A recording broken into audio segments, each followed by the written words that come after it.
Je vous propose qu'on commence cette rencontre qui est la dernière de l'année 2022-2023.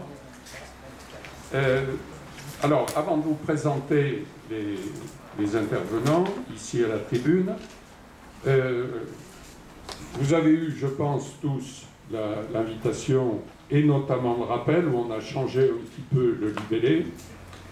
En fait, depuis des mois, les animateurs de l'atelier disent que la société ne changera que si les énergies citoyennes ou humaines, nous avons dit, pour les plus larges que citoyens, se mettent en mouvement sans attendre. Or, c'est déjà là la société que nous voulons construire existe déjà, et souvent, comme M. Jourdain pour la prose, sans le savoir. Ce sont les briques de base de cette société du commun. En fait, cette rencontre, je disais, c'était la dernière de l'année 2022-2023. En fait, c'est la première de la saison qui vient. La saison qui vient, et je vous en parlerai au mois de septembre, enfin, à la fin de la rencontre, au mois de septembre, nous avons prévu une rencontre qui va dans le droit fil de celle d'aujourd'hui.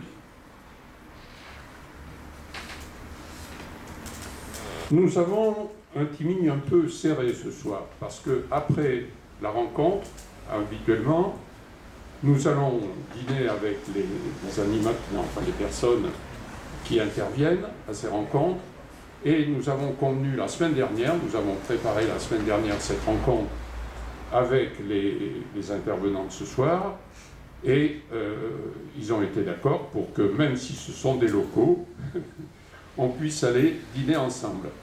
Alors, s'il y a d'autres personnes qui veulent venir avec nous, c'est 15 € par personne, et ça se passe au Victor Hugo. S'il y a d'autres personnes, sauf bien sûr les 15 €, non, c'est l'atelier qui offre le repas quand même aux intervenants. Mais si d'autres personnes veulent venir, dites-nous-le tout de suite, parce qu'il faudrait qu'on téléphone au Victor Hugo pour dire combien on sera en définitive. Et on va avoir un peu une contrainte, parce que vous savez tous qu'il y a sur Montluçon le couvre-feu, donc c'est 22h30 le couvre-feu, donc pour les gens qui sont de l'extérieur, il faut qu'ils puissent sortir, donc manger tranquillement, dîner tranquillement, et après pouvoir regagner leur pénal. Donc il faudrait qu'on finisse, pour bien faire, à 20h, 1 heure d'intervention des personnes qui sont là, qui sont à la tribune, et ensuite 1 heure de débat. Au cours de la réunion, nous avons convenu du déroulé de ces 2 parties. Première partie, les intervenants interviennent dans un ordre que nous avons défini, 1/4 d'heure maxi chacun ou chacune, et ensuite on aura un débat. Mais le débat, après que chacun et chacune est intervenu à la tribune, le débat aura lieu thème, enfin personne par personne, c'est-à-dire c'est Marie-Claude qui va intervenir en premier. Donc les premières questions ou interventions portent sur l'intervention de Marie-Claude. Après, pareil pour les autres. Et puis après, si c'est plus général, mais même ça n'interdit pas que ce soit plus général dans cette première partie. Parce que quand vous aurez entendu toutes les personnes qui sont intervenues, peut-être que vous verrez la liaison entre ces quatre interventions. 4 ou 5, vous intervenez à 2, Nathalie? Après, vous intervenez à 2? Oui, on s'est répartis. Bon, alors, donc je vous présente les intervenants par l'ordre d'entrée en onde que nous avons défini la semaine dernière. Donc Marie-Claude Pathiès-Moncelon, qui est là, de l'association Beaune au fil du temps, et qui est par ailleurs maraîchère à Beaune-d'Allier. Ensuite, Michel Galli, de l'association Le Champ des Possibles, qui interviendra donc en deuxième position. Ensuite, Pascal Zenskowski, j'espère que j'esquinte pas ton nom, Ça va. du Sud ici, qui interviendra donc en 3e position, et Nathalie Krakowiak de l'épicerie La Mine de Besnay, gérée par l'association Assolus, accompagnée de Hugues, je sais plus ton nom de famille, Hugues Rollin, qui ils se sont répartis tous les deux l'intervention au titre de la mine. Donc, je passe tout de suite la parole à Marie-Claude pour la première intervention. Bien. Bonjour à tous. Un quart d'heure. Donc, au bout d'un quart d'heure, j'arrête. Voilà. Alors, Marie-Claude, moi j'habite à Beaune-d'Allier.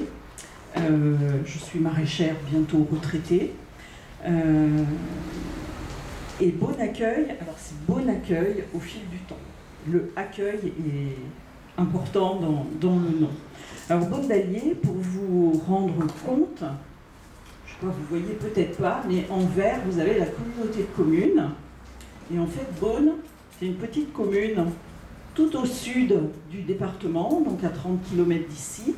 On est à la limite du Puy-de-Dôme, donc on a des relations avec la Pérouse, Saint-Éloi, voilà. Donc on est sur ce secteur-là. Dans les Combrailles, commune où se côtoient finalement le nord et le sud, puisqu'on a les haies vives et on a les murets en pierre. C'est assez significatif en fait dans la commune. Donc un joli bocage avec des haies encore un peu préservées. 1000 habitants vers 1900. Donc il paraît qu'on a failli être chef-lieu de canton à la place de Montmarault à une époque, une grande époque, avec une commune qui avait plein de commerces et de services. Pour l'anecdote, vous avez un Montluçon dans la collection, je crois, des amis de Montluçon, un tableau qui représente une famille de potiers de Beaune-d'Allier, la famille Bertrand. Ils étaient potiers de père en fils et ils venaient vendre les fameux bugeots, les grandes cuves noires sur le marché de Montluçon. Sur Beaune, il y a des écrits. Gilbert Martin a écrit Choses et gens du pays de Montmarault, 2 tomes, où on parle de Beaune-d'Allier. Et on a une monographie de la commune qui a été écrite par l'abbé Sarassa, qui était le curé de la commune, dans les années 20-23. Voilà. Beaune, maintenant, c'est 300 habitants qui sont répartis dans 40 hameaux. Donc il n'y a pas beaucoup de monde au bourg, mais il y a beaucoup de gens dans les hameaux tout autour. C'est une grande commune de 2400 hectares avec environ 60 km de chemin et de petites routes.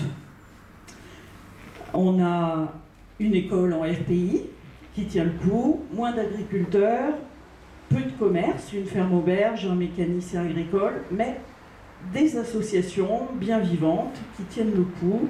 Donc un comité des fêtes, un groupe des anciens, un groupe des jeunes, le foot, les parents d'élèves, la chasse, la coopérative d'utilisation du matériel en commun et bon accueil au fil du temps depuis bientôt 20 ans. Alors, je peux témoigner, en fait, je suis moins active maintenant dans l'association qui vit vraiment de ses propres ailes, mais j'étais là au démarrage. Voilà. Donc, ce qui fait que ça me donne la légitimité de remplacer notre présidente qui ne pouvait pas venir pour vous raconter comment les choses ont démarré. Alors, en 2001, donc, il y a eu les élections municipales. Il y a une nouvelle équipe qui est arrivée. On était jeunes, on avait la quarantaine, dynamique, mixte, moitié femme, moitié homme. Et on avait travaillé plein de projets un an avant d'arriver en responsabilité. Donc dans nos projets, il y avait plein de choses concernant la voirie, les bâtiments, la vie locale et une bibliothèque, puisqu'il n'y en avait pas sur la commune. Bon, voilà, donc on a commencé à travailler. On n'avait pas du tout de lieu pour la bibliothèque, hein. C'était un projet comme ça. En juin 2002, on a décidé de fêter les 100 ans de l'école publique. Puisqu'à Beaune, en fait, la mairie a été construite en 1901 avec une classe de chaque côté. Classe qui était mixte déjà à l'époque. En fait, il y avait la classe des grands et des petits, mais mixte. Donc, pour fêter les 100 ans de l'école, on a créé ce qu'on a appelé un musée d'un jour. On a sorti tout ce qui était dans les greniers, que ce soit de la mairie ou les greniers des particuliers, et on a retrouvé toutes les photos de classe, les cartes, les objets de science, les tables, les cahiers, et on a décidé de faire une grande exposition en invitant tout le monde à participer ce jour-là. Ça a été un grand succès, même au-delà de nos espérances finalement, et on s'est dit que c'était dommage de faire tout ça juste pour une journée. Donc fin 2002, en fait il y a un groupe informel de 15 à 20 personnes qui a décidé de se réunir et de réfléchir à comment on pouvait perpétuer cette chose-là. Alors, j'étais en responsabilité sur la commune, et ma profession d'avant m'avait amené à côtoyer la Chambre d'agriculture et une structure à Côte-d'Allier qui s'appelait le CIVAM, qui était un centre d'initiative et de valorisation en milieu rural. Et en fait, on a réussi à avoir une animatrice, financée par des financements qui, je pense, n'existent plus du tout, qui venaient de la délégation à la formation continue, et qui permettait d'encadrer ce groupe, sachant qu'on n'avait pas de projet particulier au départ. C'était vraiment travailler sur les idées et cheminer pour voir ce qui allait en sortir. Donc du coup, le groupe, il a réfléchi, il a bossé, on a accueilli plein d'intervenants, Jacques Paris, les gens de la musique traditionnelle en Auvergne, on est allé voir des réalisations, on a brassé beaucoup de choses avec des envies, avec des difficultés. Et voilà, l'idée qui en a émergé, c'était de valoriser notre patrimoine et déjà de prendre conscience qu'on avait un riche patrimoine sur la commune. Que ce soit culturel, religieux, géographique et humain. Pendant ce temps, la municipalité a acheté l'ancienne boulangerie pour faire un logement. Et on avait un tout petit bout de bâtiment qui fait 25 mètres carrés en rez-de-chaussée. Vous verrez là sur le DVD, on voit une photo aérienne de Beaune et on voit le petit local minuscule. Il est là, sous mon majeur. Vous regarderez une petite puce, 25 mètres carrés de rez-de-chaussée, 25 mètres carrés de premier étage. C'était le magasin de vente et la boulangerie. Donc c'était minuscule, et soit on le démolissait pour agrandir le carrefour, soit on s'est dit c'est là qu'on va poser la bibliothèque. Voilà, donc les travaux se sont réalisés, et en parallèle on avait un habitant de la commune de Beaune qui s'appelait Monsieur Robérieux, qui était quelqu'un qui avait fait tout son parcours dans l'édition, qui était à l'origine de Maxi Livre, et qui du coup a décidé de nous rééditer gracieusement le livre du curé Sarassa pour que chaque foyer de Beaune en ait un exemplaire. Alors le groupe se structure en association en mars 2005 et s'appelle Beaune Accueil, verbe conjugué, pour montrer que le groupe n'était pas un groupe de Gaulois arqués sur la commune de Beaune. Donc il y avait les natifs de Beaune, les gens qui étaient nés à Beaune mais qui avaient vécu ailleurs et qui revenaient, les non-natifs de Beaune mais qui se plaisaient bien à Beaune et qui avaient envie de participer à cette chose-là. Donc dans le titre, même si ça fait un nom un peu long, il a été décidé de mettre Beaune Accueil au fil du temps. Voilà. L'objectif de l'asso, les objectifs, donc valoriser le patrimoine local, culturel, religieux, géographique, social et humain. L'association s'est installée dans la petite salle d'expo, l'ancienne boulangerie, salle mise à disposition donc par la commune, et en contrepartie, en fait, l'association a géré la bibliothèque. Un petit lieu donc de 25 mètres carrés, en haut les livres et le bureau de l'association, et en bas où il y avait l'ancien four, on a gardé la façade. Voilà, là l'ancien four, vous le verrez, il y avait la photo du boulanger qui était une figure locale. Donc en bas, petit lieu d'exposition où on ne se croise pas à deux quand on va au fond de la pièce. Ce local a été bien restauré par les artisans locaux. À l'époque, je ne sais pas comment ce serait maintenant, mais on a pu bénéficier de 80% de subventions. Donc en fait, c'est quelque chose qui a coûté très peu cher à la commune. Et l'association s'est équipée par elle-même au niveau informatique, appareils photo, vidéo, grâce voilà, à des fonds de la banque locale.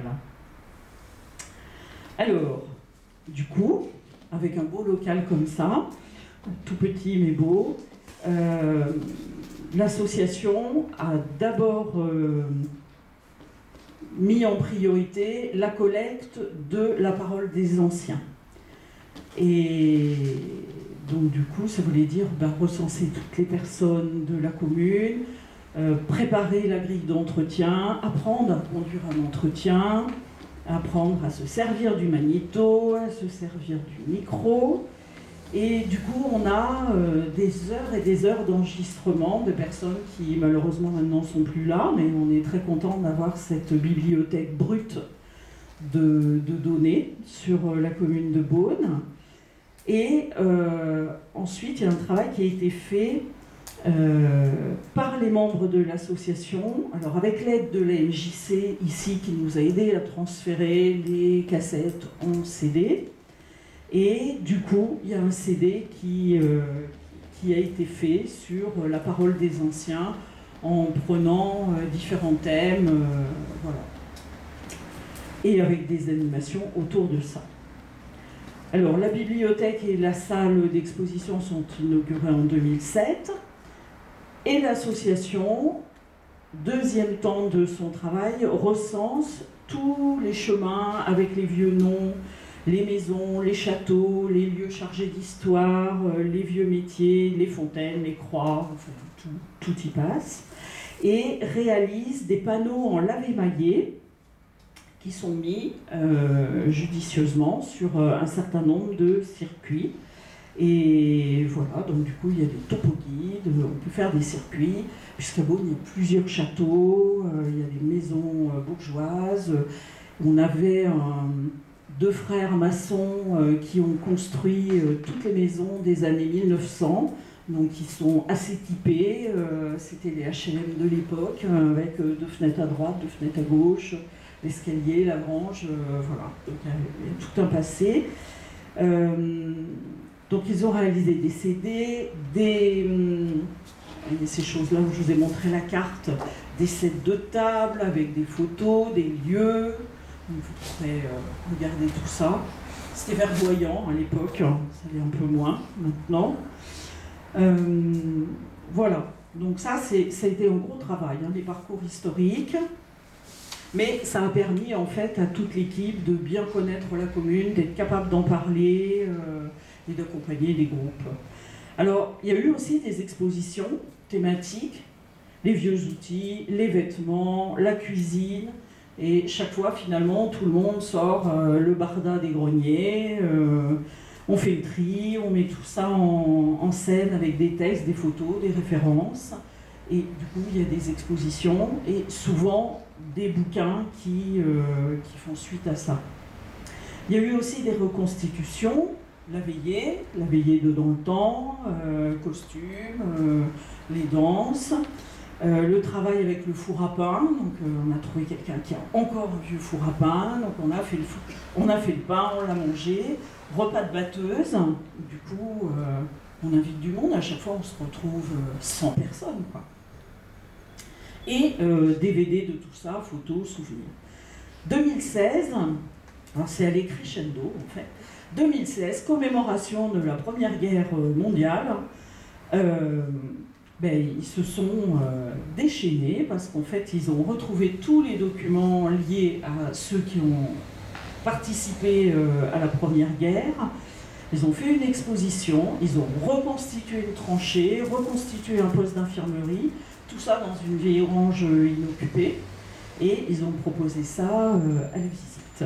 Voilà, et fait un livre derrière sur la Première Guerre concernant les gens de Beaune.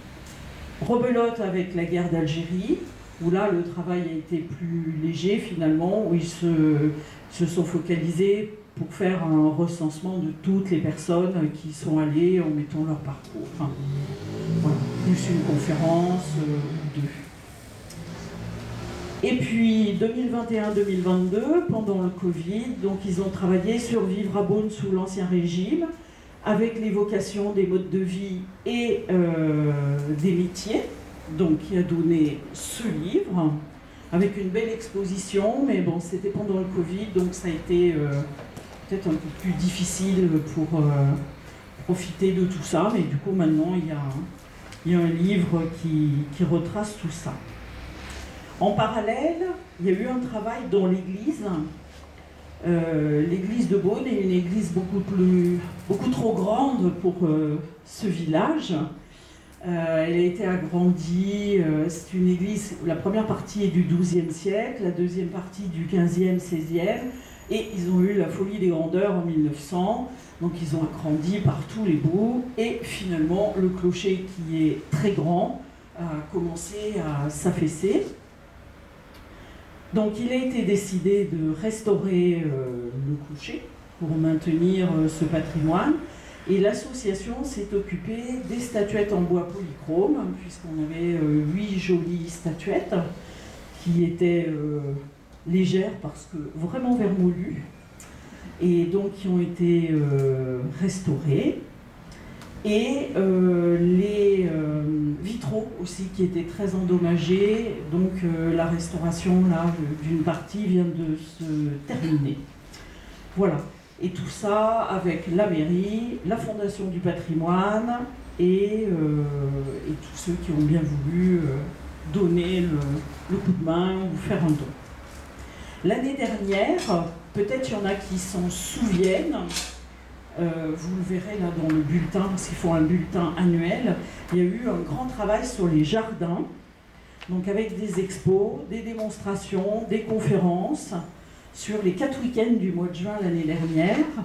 Bon, on ne peut pas dire qu'on a été gâtés par la météo, parce qu'il y a eu 3 week-ends où c'était insupportable tellement il faisait chaud, et le 4e, il n'a plus des cordes.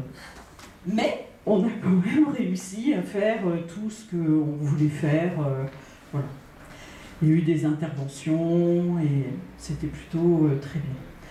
L'association participe au Salon du patrimoine qui se sont déroulés cette année à Vichy, l'an dernier à Moulins. Et donc du coup, je crois que cette fin d'année ou l'année prochaine, ce sera à Montluçon. Donc l'association y sera. Donc, elle fait un bulletin annuel qu'elle remet aux adhérents de l'association. Il y a un certain nombre de textes et de recherches qui sont consignés dedans. Donc la bibliothèque est gérée par eux depuis 20 ans. Donc ça comprend la gestion des livres, l'accueil du public. Il n'y a pas beaucoup de public, mais voilà, on est là. Je me rappelle qu'au début, on avait fait une ouverture le jeudi après-midi parce que c'était le jour où le club des anciens se réunissait. Et il n'y a jamais eu aucune personne du club des anciens qui est venue. Il venait le samedi matin. Donc maintenant, la Bible est ouverte le samedi matin, ça doit mieux correspondre. Des lectures orales sont faites sous le tilleul l'été pour les adultes.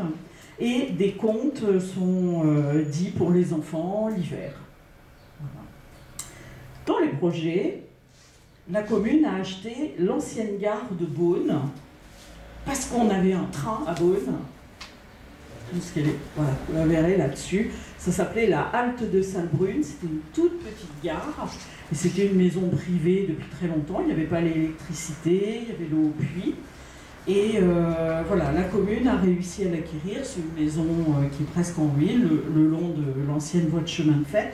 Et du coup, je crois que c'est Bon Accueil qui va bosser dessus pour voir ce qu'on fait de ce petit lieu sympathique tout au sud de la commune. Voilà. Ce que je voudrais dire peut-être en conclusion, c'est que même si on est dans un tout petit village qui est bien loin des grandes routes, bien loin de l'agitation urbaine, et bien finalement, on a pu faire tout ça, on s'est autorisé à faire tout ça. Et en fait, on se rend compte quand on côtoie les gens qui habitent à Beaune de façon quotidienne ou en résidence secondaire, mais c'est qu'il y en a toujours, il y a toujours quelqu'un qui collectionne des marteaux, qui collectionne des bourdalous, qui sait se servir des ordinateurs, qui sait dessiner, qui écrit bien, qui raconte bien les vieilles histoires. Et finalement, l'association est passée de 20 personnes à 100. Donc je pense que c'est la plus grosse association de la commune. Et en fait, je crois que chacun et chacune est un livre de la bibliothèque de Beaune, parce que voilà, tout seul on n'est rien, mais à tous on fait un magnifique couteau suisse, chacun sait faire un bout de truc. Et moi, ce qui me paraît vraiment, avec le recul important, vu l'activité de cette association, c'est qu'on a vraiment pris le temps au début de ne pas se jeter sur un truc et de vraiment réfléchir à comment on posait les bases et qu'est-ce qu'on voulait faire ensemble. Voilà.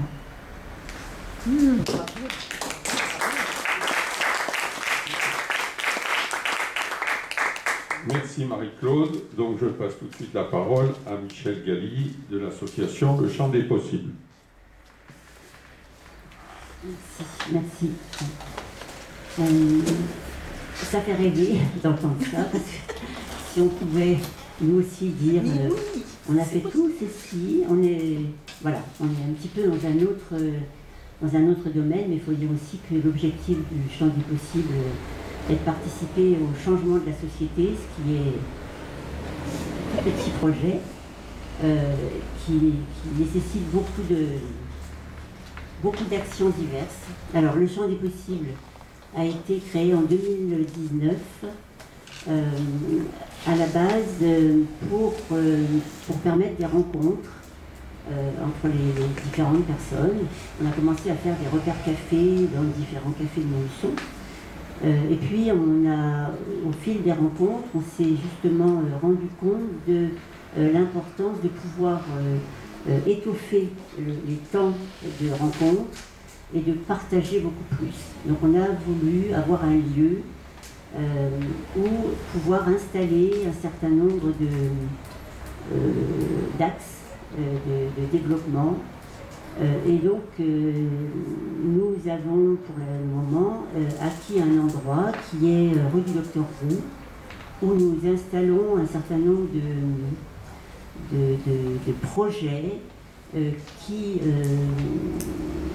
pour inviter les gens de Montluçon et d'autour à venir réfléchir, partager des choses avec nous et agir, si possible, pour changer la société. Votre slogan, évidemment, nous ne pouvons qu'y adhérer, fédérer des pensées émancipatrices. Enfin, voilà, c'est complètement ce que nous souhaitons faire avec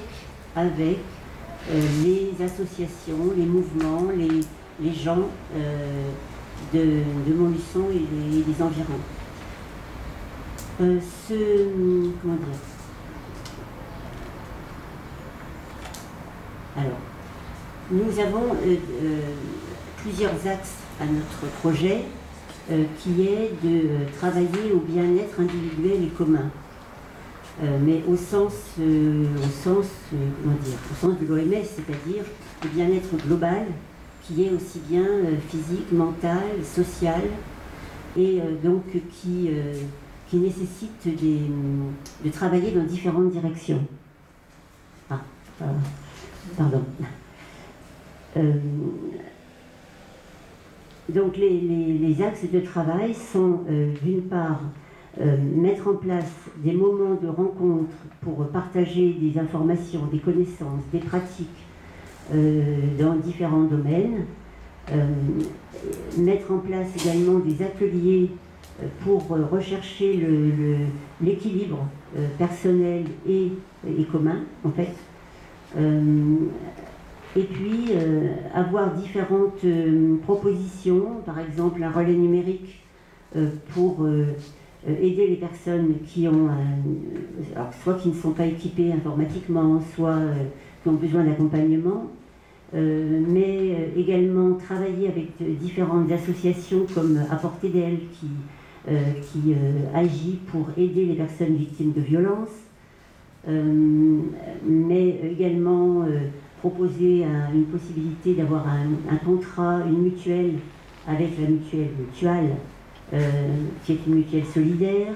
Enfin, voilà, il y a différents axes de travail que nous voulons partager avec les gens. Et c'est pour ça que nous avons ce lieu, 20 rue du Docteur Roux, où nous allons mettre en place des rencontres, des moments d'information. Voilà. Nous sommes en collégial, c'est très important pour nous, c'est-à-dire que voilà, il n'y a pas de président, il n'y a pas de... Voilà, nous avons tous nos approches différentes, ce qui peut des fois être un peu houleux dans nos échanges, mais ce qui est aussi très riche, et ça nous y tenons énormément. Il n'y a pas de pensée unique, mais il y a oui, des apports que nous voudrions multiplier dans les temps à venir. Je vois Monique qui fait partie du champ des possibles. Alors je voudrais dire que c'est pas seulement qu'on avait une intention, mais qu'on a fait déjà, hein, qu'on a suscité des rencontres intéressantes, et que notre dernière rencontre toute proche, c'était la semaine dernière, autour du thème de la fabrique des pandémies. C'est un sujet très brûlant, c'est-à-dire qu'on a été confronté au travail qu'a mis en évidence la journaliste Marie-Monique Robin. Voilà, je voulais rappeler que quand même, il y a des réalisations. Alors oui, bien sûr. Il y a beaucoup de réalisations. Ce qu'il y a, c'est que alors, pour le moment, nous sommes en train d'aménager cet immeuble dans lequel nous sommes situés. Vous avez Jean-Philippe qui est avec nous là, qui est un des techniciens qui travaille le lieu avec les petites mains que nous sommes autour, parce que c'est un énorme travail. Nous nous sommes lancés un défi gigantesque. Voilà, donc nous sommes dans cette phase-là, et effectivement, parallèlement, nous mettons en place un certain nombre de choses, comme ces rencontres-là, comme par exemple ce week-end où nous accueillons l'Alter Tour, qui est une organisation qui fait un Tour de France alternatif au Tour de France bien connu, un Tour de France qui va partir de Montluçon, donc du champ des possibles, pour aller à Besançon. Et à l'occasion de leur venue, nous allons avoir par exemple un ingénieur agronome, Mathieu Dalmet, qui va venir parler de la sécurité sociale de l'alimentation.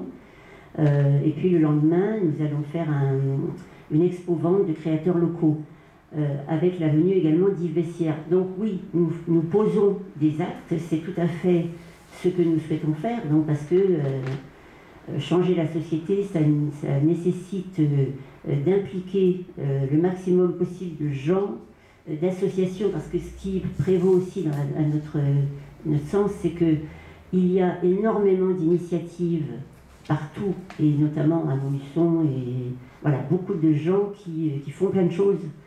Et nous voudrions chercher à cimenter un peu tout cela et à mettre du lien entre les associations, les gens qui ont envie de faire des choses, parce qu'il y en a beaucoup, et ce lieu que nous avons, donc le repère des possibles, il est à la disposition de toutes les bonnes volontés qui veulent agir dans ce sens. Voilà. Bon. Je crois que j'ai peut-être dit l'essentiel, je ne sais pas, je l'espère.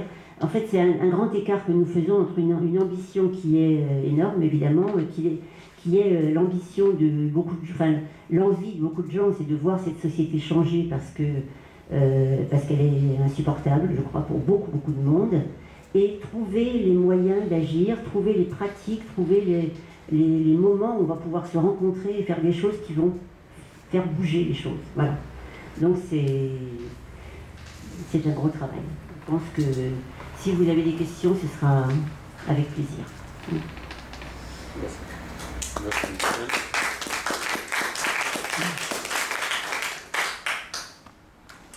Bonjour à tous. Moi, je vais vous parler de la monnaie locale de l'Allier, qui est une monnaie citoyenne complémentaire à l'euro, qui est citoyenne. Et vous expliquer pourquoi il est intéressant d'adhérer à cette monnaie locale. Donc un petit peu d'histoire pour replacer le projet de la monnaie locale de l'Allier dans le projet plus global des monnaies locales. En octobre 2014, après une conférence de Philippe de Ruder, qui est en fait le père parmi les initiateurs, on va dire, de l'émergence des monnaies locales, il y a une quarantaine de personnes qui se sont rassemblées à Vichy pour discuter de la création d'une monnaie locale sur l'Allier. C'était à la mi-2015. Et donc ce petit groupe a continué à prospérer, à organiser des rencontres, dont une qui a été aussi décisive avec la diffusion du film Demain, que vous connaissez sans doute tous. Voilà, ce film a été présenté au Colisée à Moulins.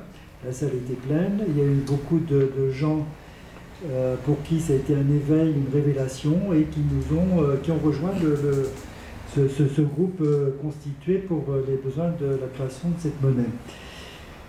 Donc voilà. Et puis en mars 2016, il y avait plus de 100 personnes qui étaient réunies à Vichy pour débattre de l'utilité de cette monnaie et de sa création. Et s'en est suivi de 2016 jusqu'à 2019 toute une série de réunions à travers tout le département pour permettre la mutualisation des énergies et associer le plus grand nombre. Bon, on est sur un département assez important, assez étendu, et avec sa particularité des trois bassins que sont Vichy, Montluçon et Moulins. Et ce faisant, eh bien, l'association a vu le jour le 4 mai 2018. Donc là, on l'a créée parce qu'après avoir travaillé pendant 3-4 ans sur la charte fondatrice créatrice des valeurs portées par Soudici, les statuts, le mode de fonctionnement de notre association. Et à la suite de quoi, eh bien, le Soudici, la monnaie locale, donc, a été lancée le 15 juin 2019 sur les 3 villes successivement, enfin simultanément, pardon, Moulins, Vichy et Montluçon. Donc voilà, le Soudici bien organisé, bien structuré, se définit en fait comme l'un des moyens qui permet la transition vers, alors ça c'est des choses qui sont reprises dans notre charte et je vous invite vraiment à la lire en allant sur le site du Soudici, parce que c'est toute l'histoire portée par le Soudici et les valeurs qu'il véhicule voilà, dans ses propositions d'utilisation de cette monnaie locale. Donc en fait la transition c'est vers quoi? Vers un développement équilibré du département de l'Allier en vue du bien-être des personnes qui y vivent. Voilà, on parle toujours du mal-être existant au travers des couches, disons, de notre société, les crises financières qui sévissent un petit peu ici et là, les attaques aux monnaies locales comme la Grèce, voilà, enfin, voilà, il y a des choses qui nous interpellent sur sur le monde de la finance et sur le pourquoi de l'argent, à quoi sert l'argent. Et les monnaies locales sont des réponses humaines, des réponses pratiques, des réponses de changement aussi à un système monétaire qui est particulièrement détestable. Donc voilà, c'est le bien-être des personnes qui vivent, le rapport, changer aussi le regard sur le rapport aux autres, donc c'est un rapport fait de respect, de confiance, de solidarité entre les citoyens et les citoyennes, et puis des échanges équitables qui reconnaissent aussi le travail de chacun, chacune, la diversité des talents et des savoir-faire. Voilà, donc c'est une nouvelle manière de considérer les rapports de l'humain avec le vivant et la nature. Et puis le Sud ici, sa marque de fabrique, comme toutes les monnaies locales, c'est d'échapper à la spéculation financière et privilégier une économie réelle.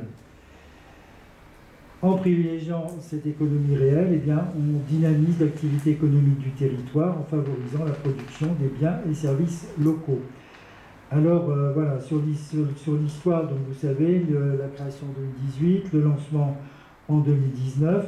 Aujourd'hui, on est dans un projet de lancement de la monnaie numérique, donc le e-Soudici. C'est quelque chose d'important dans le processus de développement de la monnaie, puisque toutes les monnaies qui sont passées par là ont vu booster leur affaire, à peu près leur chiffre d'affaires de 30%. Alors, on ne parle pas de chiffre d'affaires, mais c'est le volume d'activité, de transactions et de circulation de la monnaie, que ce soit la monnaie papier ou la monnaie numérique. Donc on espère beaucoup sur ce levier-là, bien sûr, sachant que la monnaie locale qui s'est créée en 2019 a aussi traversé les temps Covid de manière assez difficile, mais non plus pas plus compliquée que toute autre association.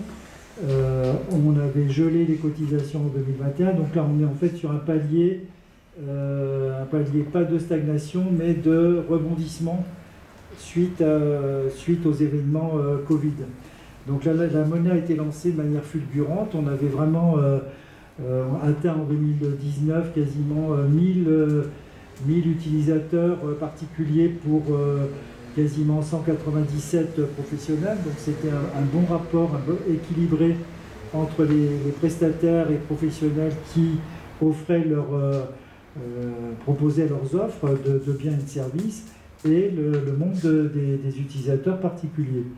Et puis après, voilà, il y a eu cette petite décroissance, cette difficulté à refidéliser aussi des gens qui ne nous ont jamais quittés, mais qui ont été un petit peu frappés par le Covid, qui les a mis dans un état de léthargie explicable sans doute. Et aujourd'hui, bien, le Soudici a fait le pari de continuer sa progression et de son essor en recrutant une salariée depuis octobre 2022, c'est fait. Et cette personne embauchée à temps partiel, puisqu'on n'a pas les moyens de financer à temps plein, a fait un travail remarquable de redynamisation des bénévoles qui sont peut-être aussi un peu essoufflés, et puis de mettre en place toute une stratégie de développement de la monnaie locale. Donc on a rebattu un petit peu nos cartes et puis on a mis en place ce plan stratégique qui est intéressant sur 3 années. Donc voilà le projet immédiat et futur du Soudici. Alors, pourquoi utiliser la monnaie locale? Je vais peut-être vous donner 5 bonnes raisons de l'utiliser. J'espère qu'après ça, vous serez convaincus de son utilité. Voilà. Les 5 bonnes raisons. La première, vous utilisez une monnaie éthique et 100% anti-spéculative. Quand vous échangez, alors il faut rappeler aussi que la monnaie, pour ceux qui ne connaissent pas trop ces choses financières, la monnaie, les monnaies locales ont été légalisées par une loi de 2014 sur l'économie sociale et solidaire, je crois que c'était du 30 juillet 2014, et donc les monnaies se créent sous l'autorité d'un organisme de régulation qui appartient à la Banque de France et qui dit si les conditions d'une monnaie sont remplies ou pas. Donc voilà, c'est une monnaie qui est parfaitement légale et qui est adossée à l'euro. Alors vous allez me dire, ben, à quoi ça sert si elle est adossée à l'euro? Ça veut dire qu'un euro est égal à un sou d'ici ou inversement. Alors la particularité du process des monnaies locales, c'est qu'elles sont 100% éthiques. Pourquoi? Parce que quand vous échangez vos euros contre des sous d'ici, les euros sont déposés à la NEF, donc, qui est un établissement financier éthique qui se trouve à Lyon. Alors pour la petite histoire, la NEF, j'ai parlé de son siège il y a 40 ans peut-être, à Bourbon-l'Archambault. Voilà. Et donc, les euros qui sont déposés à la NEF vont constituer le fonds de garantie qui permettrait de rembourser les sous d'ici qui sont en circulation. Il y a autant d'euros à la NEF que de sous d'ici en circulation. La NEF, elle, fait fructifier ce fonds de garantie, et en moyennant quoi, toutes les monnaies locales de France et de Navarre ont signé des conventions avec la NEF, en vertu desquelles la NEF refinance des projets locaux. Certains ici peuvent en être les témoins. La mine a bénéficié en son temps d'un financement local par la NEF. Donc voilà, c'est le côté intéressant quand on rentre dans le scénario de la monnaie locale. Quand on achète des sous d'ici, on échange des sous d'ici, ben on sait que nos euros vont profiter à un cercle plus vertueux de non-spéculation.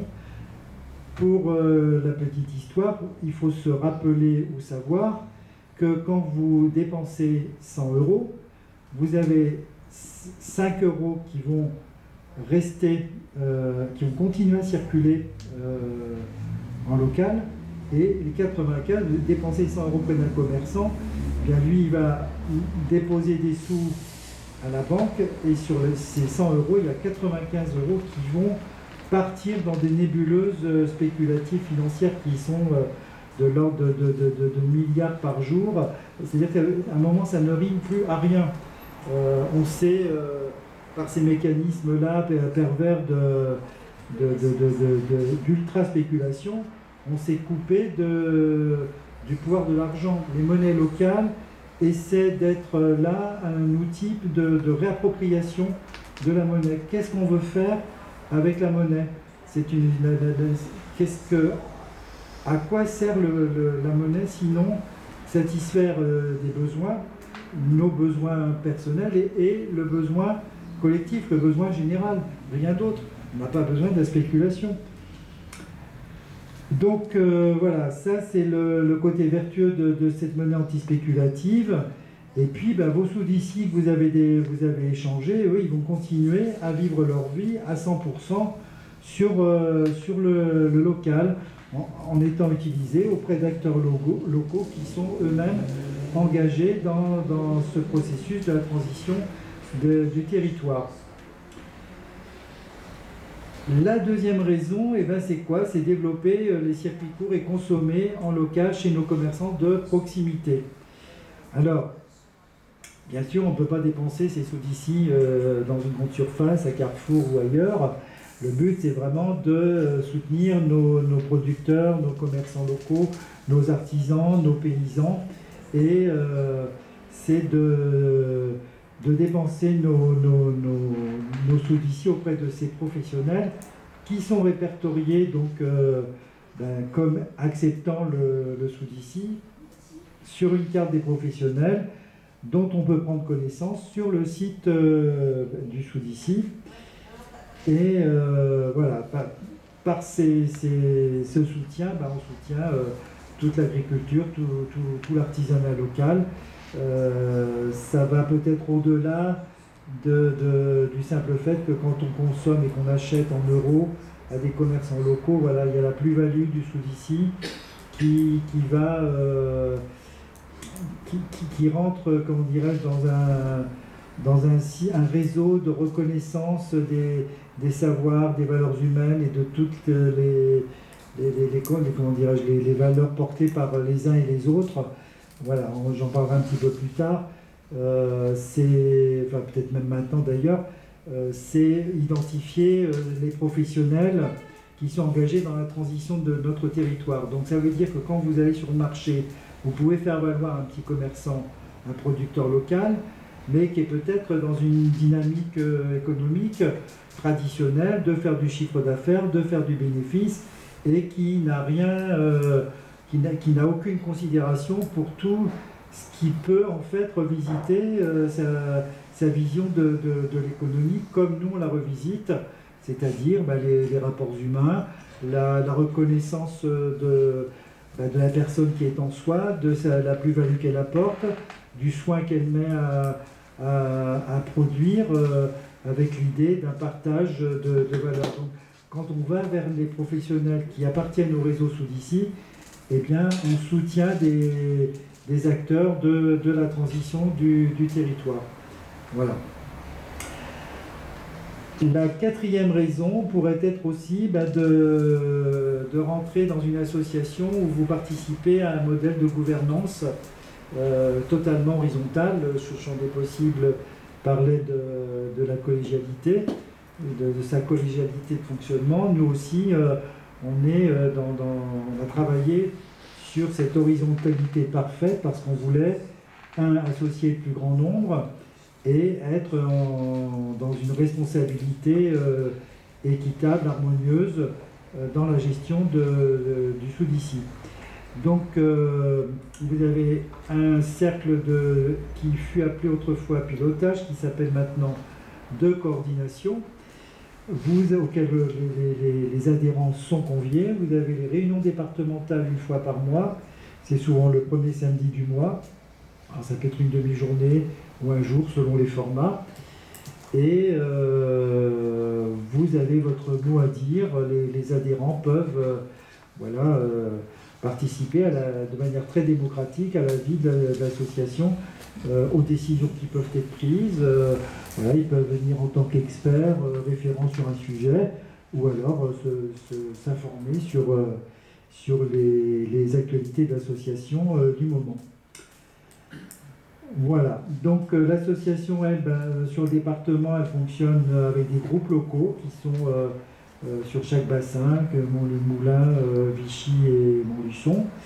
Et on invite aussi tous les adhérents, qu'ils soient particuliers ou professionnels, à intégrer un groupe local, parce que c'est toujours intéressant d'appréhender la vie de l'association par la petite porte du local, et d'être en lien avec les professionnels et les particuliers. Donc c'est travailler au maintien du réseau, à le cultiver, l'enrichir et susciter de nouvelles adhésions. La cinquième raison, c'est quoi? C'est faire tout simplement un acte citoyen en utilisant ce mode de paiement qui est un paiement alternatif.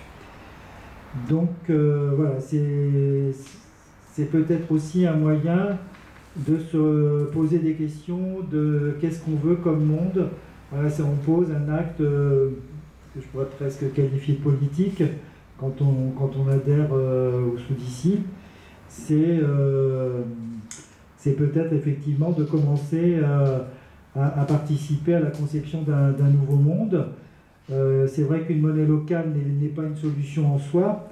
C'est pas non plus un procédé magique, mais c'est peut-être un outil pédagogique et un moyen d'action citoyenne. Donc, en tous les cas, c'est comme ça que toutes les monnaies locales vivent leur aventure. C'est aussi se sentir peut-être un petit peu plus puissant devant les rouages de l'économie réservés à une poignée d'initiés. Donc, c'est aussi prendre sa part aussi d'action et se réapproprier ce qui devrait nous revenir, c'est-à-dire le pouvoir qu'on a sur l'argent, sur les leviers qui nous gouvernent au niveau de la finance internationale, nationale, etc. Donc c'est quoi? C'est effectivement se poser la question, qu'est-ce qu'on veut faire de notre argent, à qui ça profite?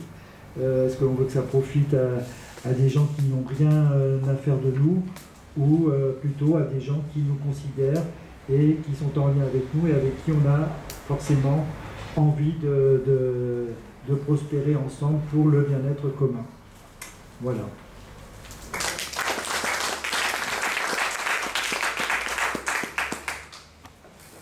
Alors je passe la parole à Nathalie et Hugues qui sont répartis leur temps d'intervention. Bonjour. Donc nous on vient de Besnay et on s'occupe de l'épicerie La Mine et c'est l'association La Solus. Moi je vais vous présenter comment on s'est constitué en 2018 et Hugues ensuite vous parlera plus du fonctionnement actuel. Donc, Besnay, c'est un village à 25 km d'ici, pas très loin de Beaune,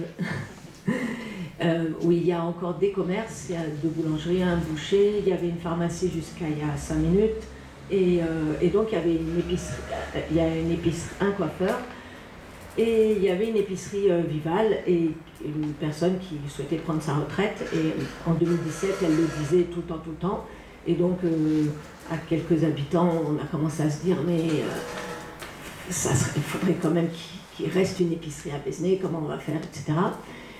Et donc à quelques habitants, on a fait des affiches, on a mis réunion publique Sauvons l'épicerie. C'était en janvier 2018. Il y a eu une centaine de personnes à cette première réunion, dont le maire et dont d'autres commerçants aussi. Et l'idée c'était vraiment de garder une épicerie, mais il y avait des tas d'idées. Le maire disait, parce que les locaux appartiennent à la mairie, et le fonds de commerce appartenait à la gérante qui avait avant, enfin la propriétaire du fonds de commerce. Et donc il y avait beaucoup d'idées, tout le monde, voilà. Donc on s'est constitué en association très vite, en février, donc 2 mois plus tard. L'association, donc L'_Asso-Lus. Pascal pourra vous expliquer toutes les significations possibles et imaginables de ce terme. Et dans les statuts de l'association, il n'est pas écrit épicerie. Il est écrit parce qu'au moment où on a constitué l'association, on ne savait pas encore si on pourrait vraiment, ça paraissait impossible d'acheter un fonds de commerce, de louer des locaux, enfin d'avoir tout cet argent, toute cette organisation, ça paraissait un peu impossible. C'était quand même une volonté, mais ça semblait tellement lointain que l'association s'est constituée autour de faire des actions dans le village, économiques, culturelles, sociales, bien, dans le village et dans le bassin minier, mais il n'y a pas le mot épicerie ni commerce dans les statuts. Et puis on a continué à avoir des réunions très souvent, il s'est constitué un petit noyau, avec tout un débat sur est-ce qu'on va faire une épicerie ou est-ce qu'on va faire une coopérative. Et donc on est parti sur une épicerie associative, parce qu'on ne voulait pas, une coopérative, elle ne vend qu'à ses adhérents. Souvent, les modèles qu'il y a actuellement, il faut donner des heures. Si tu n'as pas donné le nombre d'heures, tu achètes pas ce mois-ci ou je ne sais pas quoi. Nous, on voulait vraiment l'épicerie de village. Il fallait aussi convaincre, parce que la personne qui avait, elle voulait vendre à un couple, comme il y a d'habitude dans les villages, un petit couple dans une petite épicerie, voilà. Mais les personnes approchées qui étaient motivées, chaque fois elles n'avaient pas de crédit, elles n'avaient pas de prêt, enfin elles n'avaient pas assez d'argent. La mairie propriétaire des lieux, elle trouvait qu'une association c'était sûrement pas très sérieux. Donc voilà, donc nous on continuait d'avancer et en fait on a fait un plan de financement, on a demandé un peu des conseils à droite à gauche, on s'est approché de la nef, on leur a proposé notre projet, ils voulaient bien nous prêter mais il fallait qu'on ait du financement propre. Donc le fonds de commerce valait 30 000 € et il nous fallait à peu près 45 000 € en tout. 30 000 € plus acheter le stock et avoir la trésorerie. Et donc finalement, après des tas de circonvolutions, la nef nous a prêté 30 000 €. Nous, les habitants donc, qui étions dans cette association, on a prêté notre argent, on en a aussi un peu donné et on a fait un Hello Asso, un financement participatif sur Internet, où on a eu, je sais plus, 3 000 €, quelque chose comme ça. Donc on a réuni l'argent, et donc on est allé voir enfin, on a réuni l'argent potentiellement, quand on ne l'avait pas vraiment, mais on lui a dit voilà. Et donc là, elle a commencé à dire ouais, mais eux, ils ont de l'argent, donc voilà. Donc on a acheté l'épicerie. Ça s'est passé janvier 2018, la première réunion, et on a ouvert le 24 octobre. On s'était mis un défi qui était de ne pas fermer l'épicerie. Donc elle a fermé 2 jours. On a changé l'enseigne, et le deuxième défi qu'on s'était mis, c'était de ne pas tout transformer. C'est-à-dire que les gens, ils arrivent dans leur épicerie, et elle était pareille. Sauf qu'on avait juste rajouté quelques racks à vrac et quelques produits locaux, mais quelques. Parce qu'on est passé de, je sais pas, de 10 racks à vrac à 30 ou 40, et de 10 produits locaux à 10 producteurs locaux à 40. Et voilà. Et donc les gens sont arrivés dans l'épicerie, ils se sont dit ah, mais ça n'a pas changé. Et c'est l'épicerie de tout le monde. Donc juste avant de passer la parole à Hugues, dans cette épicerie, vous trouvez des produits de Casino, des pizzas surgelées, des boîtes de conserve, de Kellogg's, je sais pas quoi, et vous trouvez des produits de petits producteurs locaux, des produits bio, des produits en vrac. Alors des fois ils sont en vrac, produits locaux et bio, des fois que un des trois ou deux des trois, voilà. Vous trouvez tous les, enfin toute la, ça. Et puis bon, ça c'est bon. Donc bonjour, je suis chargé du fonctionnement. Donc il faut savoir que le fonctionnement, donc on est en horizontal, comme ça a été dit, donc pas de président, pas de trésorier, tout ça. Ça a été une chose assez délicate à imposer au début, parce qu'en fait la majorité des gens ne savent même pas que c'est possible. Enfin, la première réunion publique, on expliquait ça, il y avait des gens qui disaient ça n'existe pas, c'est vrai. Et voilà, et donc le fonctionnement n'est pas délié de l'historique, évidemment. Je veux dire, comment nous fonctionnons aujourd'hui vient aussi de toutes les discussions que nous avons eues depuis des années. En fait, la discussion là continue sur le fonctionnement. Donc on fonctionne comment? On a un genre de... Ah, ça dépend comment on appelle ça. Un comité central, un politburo, comme on veut. Les mots sont multiples. Un conseil d'administration, tout simplement. Voilà. Mais donc on fonctionne par conseil d'administration, enfin, par réunion du comité, nous on appelle ça, et qui est l'organe décisionnel. Donc c'est des réunions qui sont toujours ouvertes à tous les gens. Nous, ça nous est égal qu'ils soient adhérents. Il faut qu'ils soient intéressés. Ben oui, il ne faut pas juste qu'ils viennent... voilà. Donc dans ce cadre-là, on a reçu déjà plein de fois des gens qui assistent à nos réunions et qui venaient de l'extérieur et bon, en général, ils ne comprenaient rien. Enfin, pour nous proposer des projets. Mais c'est parce que dans notre fonctionnement, on essaye de partager beaucoup de choses. Je veux dire que, étant donné qu'une fonctionner une épicerie, c'est un travail énorme, enfin voilà, après c'est énorme, donc il y a 1000 choses à savoir, et c'est très dur de ne pas créer des spécialités, des spécialistes, etc., que quelqu'un ne soit pas indispensable, par exemple, ce qui est très important pour une association, que personne ne soit indispensable. Parce qu'autrement, il suffit que cette personne qui était indispensable lui arrive quelque chose, ciao. Donc tout ça, c'est très important d'arriver à tourner au maximum au niveau des choses qu'on fait, des compétences. Et donc on fonctionne, on s'est aussi beaucoup approprié le magasin dans le sens de tout son fonctionnement. C'est-à-dire on fait l'ensemble des tâches. Je veux dire, par exemple, notamment, on fait aussi toute la comptabilité. Donc il n'y a pas, je veux dire, hormis les impôts et nos adhérents et ceux qui viennent à l'Assemblée Générale, voilà, nous on n'envoie à personne, pas de comptable, tout ça, rien. On fait tout. Mais c'est très avantageux parce que ça nous laisse la main et on comprend. Alors que quand on livre ça à quelqu'un, enfin, des fois dans les entreprises, si certains ont un peu d'expérience, c'est pas du tout évident de tout comprendre, quoi. Et donc voilà, ça c'est un gros avantage. On fonctionne donc par commission. Là il y a aussi des discussions intéressantes. Donc par commission, parce qu'évidemment le comité ne peut pas s'occuper de tous les détails de la vie pratique et quotidienne d'une épicerie. Donc on fonctionne par commission. Par exemple, on a une commission comptabilité qui fait la comptabilité. On a une commission qui s'appelle producteur, qui s'occupe des nouveaux producteurs, de repasser les commandes, parce que quand on vous dit qu'on a 30 ou 40 producteurs, ça fait donc 30 ou 40 commandes, c'est ça, plus 30 ou 40 factures.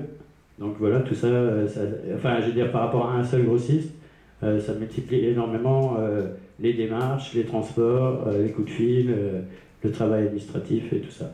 Et donc, toutes ces choses-là, on fonctionne en commission. Parce qu'on ne pourrait pas, et puis d'autre part, c'est aussi, je pense, plus aussi un choix, c'est-à-dire qu'en faisant ça, on ouvre.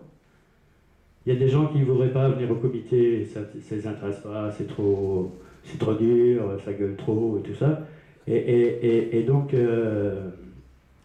on a cette... en faisant ces commissions, on retrouve, par exemple, on va organiser une grande fête de nos 5 ans, on a créé une commission où n'importe qui, des gens du village, sans être participants formels à la mine, mais peuvent participer à cette fête, par exemple.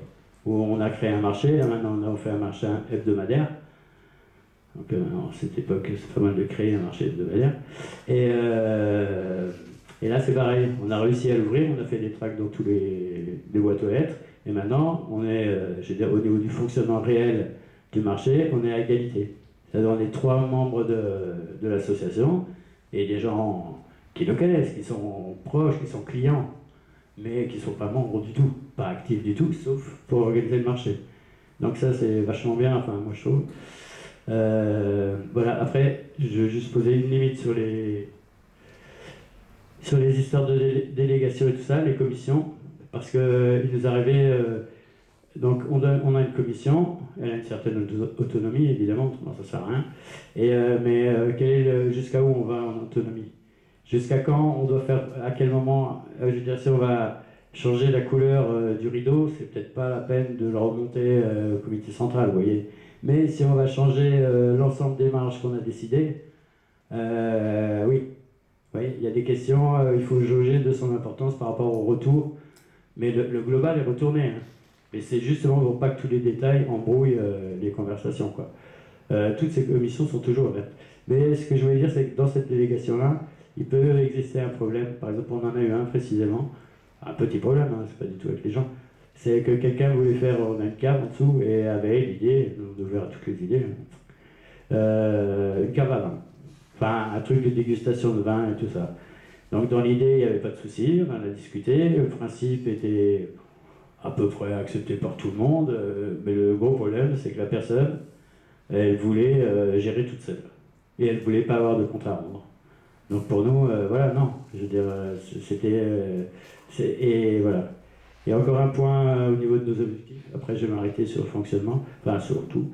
Je pense que vu qu'on est dans un village comme ça, comment dire ça, il y a la question de travailler ensemble.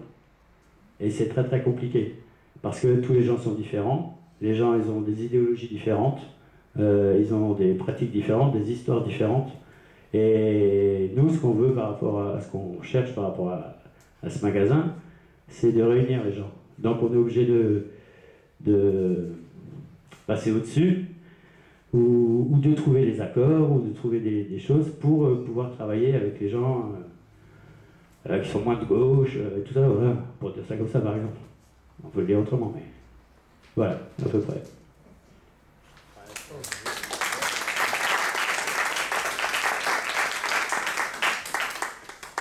Alors, je vous propose qu'on procède comme je vous avais dit au début, c'est-à-dire on prend une première série de questions relatives à... je ne veux pas faire d'erreur sur bon accueil au fil du temps. Voilà, alors première série de questions ou interventions. Qui veut prendre la parole ? Et qui passe le micro surtout.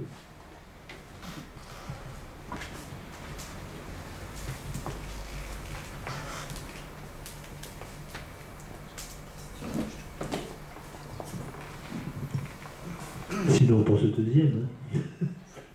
Et on reviendra. Oui, voilà. Alors le deuxième, c'était Michel. Mais moi je veux bien dire quelque chose. Bon, ça serait dommage de ne pas réagir quand même. Oui. Hein? Oui, non, moi j'ai été tout à fait fascinée par la qualité de ce village. On peut dire un village ? Oui. Je me dis que c'est peut-être dans les villages que c'est plus facile de faire émerger des choses comme ça. Les gens se connaissent plutôt bien, enfin, se rencontrent plus facilement. Et je trouve que c'est très fascinant de voir les réalisations comme celle-là. Oui, je trouve ça très intéressant. C'est d'autant plus, enfin, ça me marque d'autant plus que je vois que nous, au Champ des Possibles, qui essayons d'émerger dans une ville qui a déjà énormément de structures, ben, on est un peu noyé pour l'instant. Hein. On arrive à glaner quelques personnes, mais c'est plus difficile. Et là, par contre, vous avez fait boule de neige.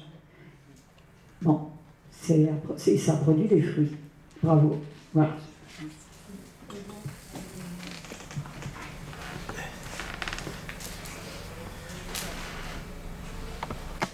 Ce que j'ai trouvé particulièrement intéressant, ce que j'ai trouvé très intéressant, c'est le fait de partir, de reconstruire une histoire. C'est-à-dire de ne pas imposer de choses, de ne pas niveler à partir du moment présent, mais de, ensemble, recréer un collectif à partir de l'histoire. Et ça m'a renvoyé à un bouquin de Mathieu Rivas qui s'appelle « Ces mères qui changent tout ». Et dans ce bouquin, qui a déjà quelques années, il y a plusieurs expériences qui sont retracées et qui partent presque toutes, je crois, de reconstruire du collectif, du passé, valoriser le passé. On ne dit pas du passé, on fait table rase et puis voilà, maintenant on va devenir moderne et il faut que, etc. Mais et du coup, je veux dire, c'est des groupes de gens comme ça qui se mettent en place en faisant.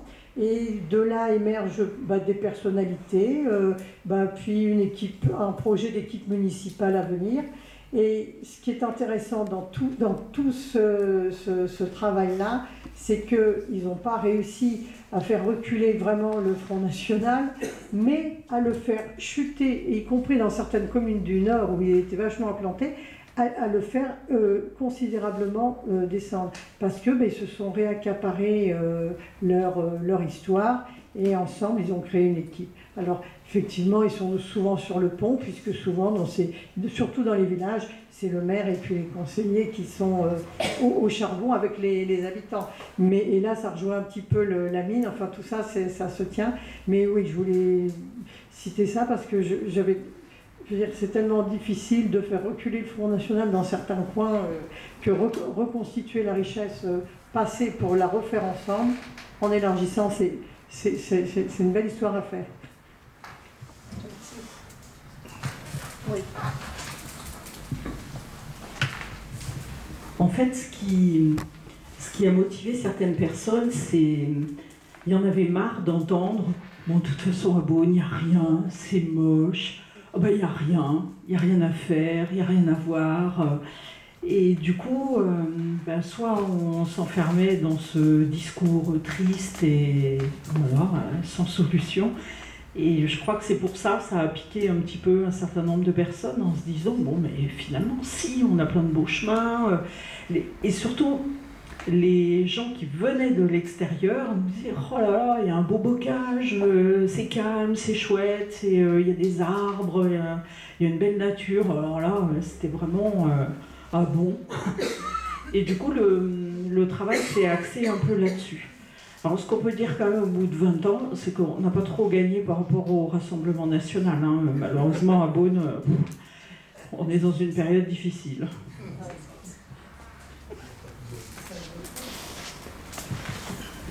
Encore des questions? Je voulais poser une question sur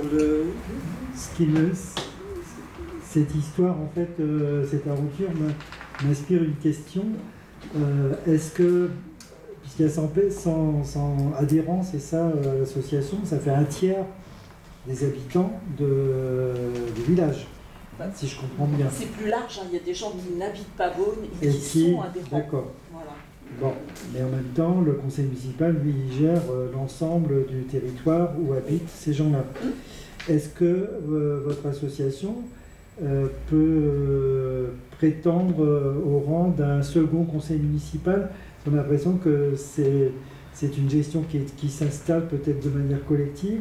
Là, le projet de l'affectation de la gare, c'est quand même une initiative intéressante, lourde de conséquences aussi pour la ville, et qui vous donne une responsabilité importante. Est-ce que ça s'inscrit dans un processus démocratique dans lequel on veut associer le maximum de personnes, ou c'est quelque chose de très ponctuel qui arrive dans l'histoire de l'association de manière opportune et intéressante, bien sûr? Alors je vais répondre, ça dépend. Quand on a commencé, on peut dire qu'il y avait vraiment une volonté des élus, et on était tous aussi dans le projet de Bon Accueil au fil du temps.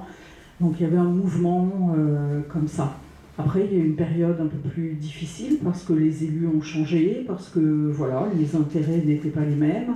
Et là, à nouveau, on peut dire qu'avec l'équipe qui est arrivée en 2021, très rajeunie, il y a la volonté de vraiment faire des partenariats entre les associations et la commune. Mais c'est vraiment tributaire des personnes qui, à un moment donné, se trouvent en responsabilité. Hein, c'est jamais gagné, en fait. Tout pourrait tomber. L'association fonctionne bien, c'est pas une gestion collégiale, mais il y a un bon groupe, mais ils ont tous pris 20 ans, donc ils fatiguent un petit peu, et la question, ça va être comment on fait monter une nouvelle génération et comment on associe d'autres personnes plus jeunes pour prendre la relève. Hein. Voilà, ça c'est la question.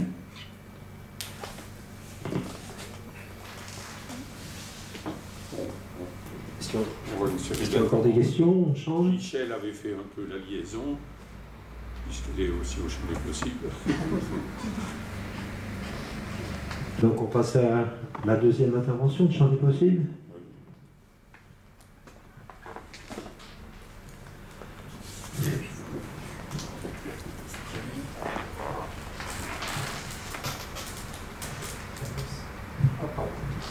Bonjour. Tu parlais tout à l'heure de la difficulté qu'il y a par rapport au village, d'avoir une telle activité, de renouveler un peu les pratiques dans les communes plus grandes, genre Montluçon.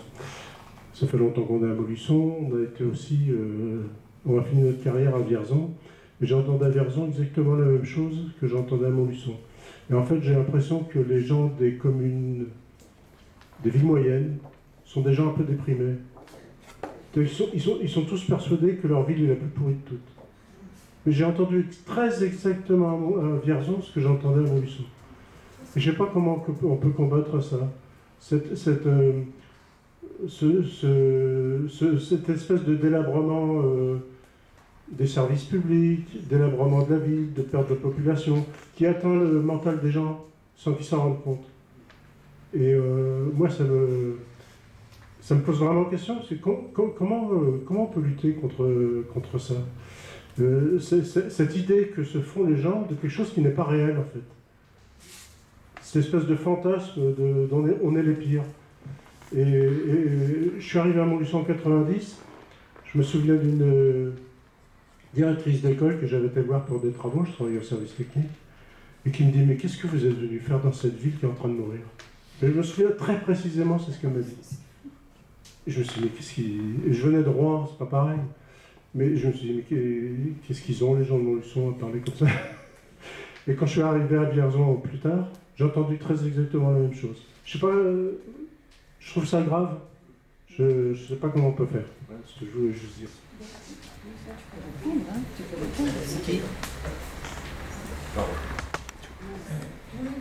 C'était juste pour illustrer, mais vous avez mis une réponse en place. Parce que, comment dire, pour les mêmes raisons que lui, puisque voilà, on a fait les mêmes déplacements. Quand je suis arrivée à Montluçon dans un établissement qui accueillait des enfants en difficulté, Ce que les jeunes me disaient, c'est « Tu viens de Rouen, c'est une ville qui bouge, mais qu'est-ce que tu viens faire ici ?» Et je leur ai dit « Ça bouge à Rouen ?» J'ai dit « Mais ce qui bouge, c'est les gens qui bougent. La ville, elle ne bouge pas, c'est aux gens de faire bouger la ville. Parce que ça, c'est quelle que soit la ville, même dans certaines grandes villes, on l'entend aussi. Et je crois qu'il ne faut pas attendre grand-chose de ce qui vient de là-haut. Je crois que vous êtes, enfin les uns et les autres sont des bons exemples de ce qu'il faut qu'on fasse, nous, les citoyens, pour que ça bouge, que ça reste vivant.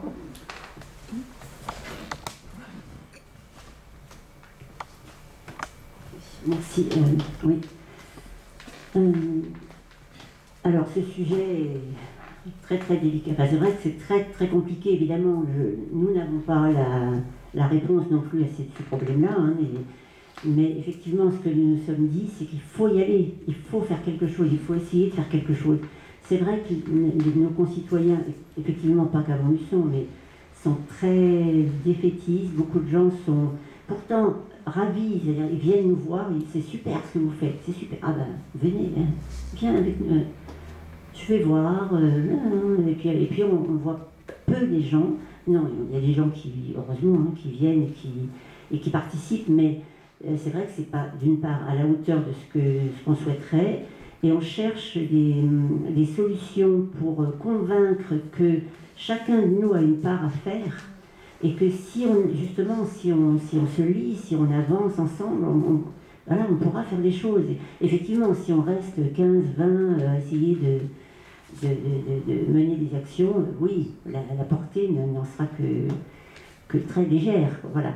Et c'est vrai que c'est assez général. Les événements qu'il y a eu ces derniers temps voilà, n'ont pas aidé. On a l'impression que beaucoup de gens sont anesthésiés. Voilà. Bon, et quelque chose va nous réveiller à un moment donné, il me semble. Bon. Et justement, ce qui... Alors... je ne sais pas non plus par quel bout il faut prendre les choses, hein, mais des rencontres comme celle-là sont intéressantes. Et est-ce qu'on ne peut pas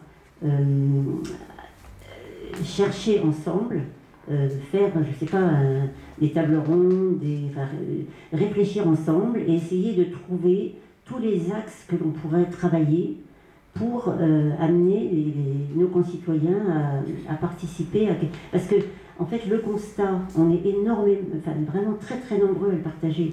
Oui, il faut changer la société, oui, tout le monde presque est d'accord là-dessus, hein, même à des niveaux très élevés, puisqu'on entend des choses des fois, chez des gens qui ont du pouvoir, et bon, que ne font-ils, enfin, que ne font-ils bouger les choses dans ce sens-là. Mais donc, on partage le constat. Mais après, c'est alors nous, ce qu'on s'est dit justement, c'est ce qui nous a amené à faire à se lancer dans cette aventure du champ des possibles. Pourquoi des possibles? Justement parce qu'on est persuadé qu'il y a des choses possibles à faire, et voilà, et d'acquérir ce lieu pour essayer d'en faire une maison commune, une maison citoyenne, quelque chose où plein de choses seraient envisageables. En fait, il faut que les gens, nous tous, nous arrivions à nous mettre en chemin. Enfin, nous, on a l'impression d'y être depuis un bout de temps en chemin, on est un peu... Mais voilà, joignons-nous, rejoignons-nous, je ne sais pas... voilà. Est-ce qu'il y a quelque chose d'organisable? Alors, il y a aussi une autre chose qui est compliquée. Et justement, moi j'étais un petit peu gênée pour en parler, justement, parce qu'il y a la question du politique. Et le politique, ça fait peur. Alors le citoyen, on se demande ce que c'est, hein, et le politique, soit c'est sale, soit c'est eux, soit je ne suis pas capable, soit... Et en fait, le discours, c'est compliqué de trouver les bons mots pour parler de ces questions-là, alors qu'évidemment, c'est très politique, c'est clair que c'est politique au sens de la vie de la cité, l'intérêt commun, l'intérêt général. Voilà, on parle de la même chose tous, je crois, en tout cas. Voilà. Je n'ai pas de réponse, désolé. Juste des actes, on essaie de poser.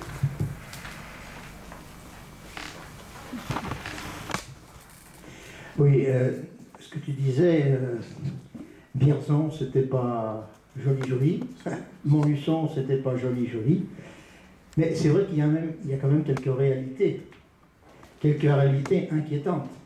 C'est vrai que nous sommes des territoires quand même délaissés sur un certain nombre de choses. Alors, avec mon collègue Christian, nous nous occupons d'une association, le Codérail.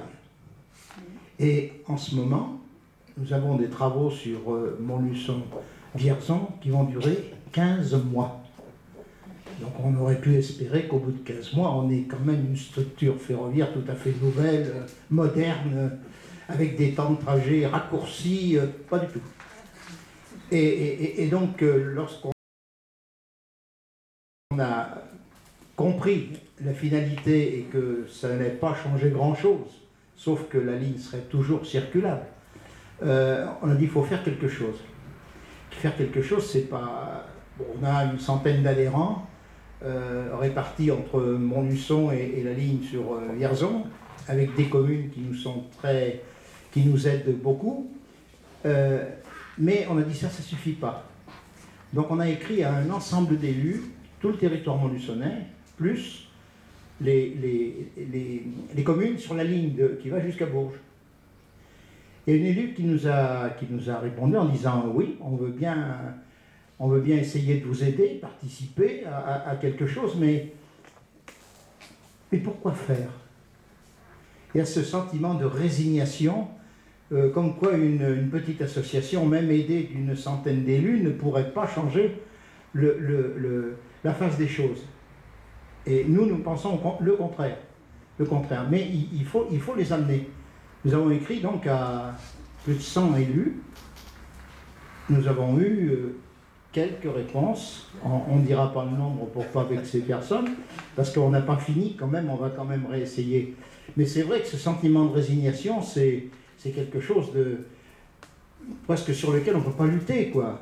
C'est vraiment... Alors c'est vrai que quand on regarde une situation plus globale, bien au-delà du déplacement ferroviaire, c'est vrai que c'est déprimant.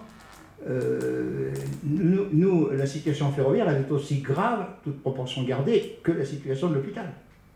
Elle est aussi grave que la situation des écoles. Elle est aussi grave, et combien on pourra en citer, quoi. C'est-à-dire qu'on a le sentiment que se battre que sur un seul sujet, ça ne vaut pas le coup, parce qu'il faudrait amener tout le reste. Mais amener tout le reste, comment? Alors, moi j'ai bien compris que la finalité de toutes vos expériences, c'était de créer du lien. C'est déjà quelque chose, hein, parce que c'est pas facile de créer du lien.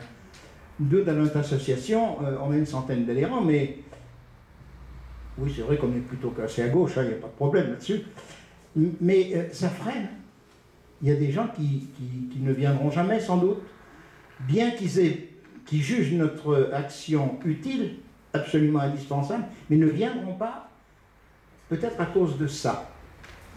Et peut-être aussi à cause de gens qu'on va rencontrer, qu'on n'est peut-être pas du même bord, donc on n'a pas forcément les... Enfin, écoutez, hein, quand un train circule, il ne s'occupe pas si le client qui monte, il est de gauche ou de droite, hein, il s'en fout complètement. Et même le conducteur du train, on s'en fout de quelle nature il soit. Mais ce sentiment de résignation, c'est tellement difficile à combattre, c'est d'avoir l'impression que, quoi qu'on fasse, on n'y arrivera pas. Et moi, je crois le contraire. C'est-à-dire que si on arrivait à faire un bloc pro-ferroviaire, si vous voulez, d'une centaine de personnes et qui ferait quelque chose peut-être à Paris ou ailleurs, ou peut-être même que localement, ça pourrait changer les choses. Mais pour y arriver, c'est pas facile.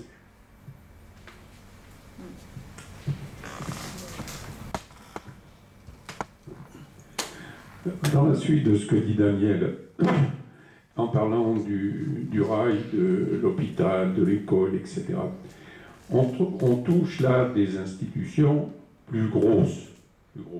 Donc le fait de l'impuissance des gens peut être lié à ça, en disant oh, c'est tellement gros qu'on n'y arrivera pas. Mais justement, je vais faire la transition avec le Sud ici. Le Sud ici, ils se sont attaqués à un sacré truc qui est l'argent. Hein, bon. Et donc, je pense que les exemples qu'on peut donner ici, avec des créations par les citoyens, les êtres, les énergies humaines qui se sont consacrées à des choses, elles peuvent aussi se mettre sur d'autres questions plus importantes. On aura une rencontre, je le dirai tout à l'heure en conclusion, on aura une rencontre sur les outils de production où des travailleurs ont déjà pris en charge leur outil de production. C'est quand même des sacrés trucs. Donc c'est Ambiance Bois, Moulin, on avait fait venir plusieurs fois Fralib, etc. Il y a plein de scopes dans le département de l'Allier. On s'est aperçu qu'il y en avait plus d'une dizaine. Bon. Et donc là, il y a des choses. Mais dans l'impuissance des gens, par exemple, quand on a quand des boîtes ferment, ou des ateliers ferment, etc., ou quand, par exemple, les pépinières d'Elbar ferment, etc., les gens ont peur de se mettre en mouvement pour dire ça c'est à nous et on pourrait le prendre. Donc on se heurte à toutes ces questions en définitive. Donc j'ai dit que je vais passer la parole au Soulici. Enfin, aborder les questions du Soulici. Merci.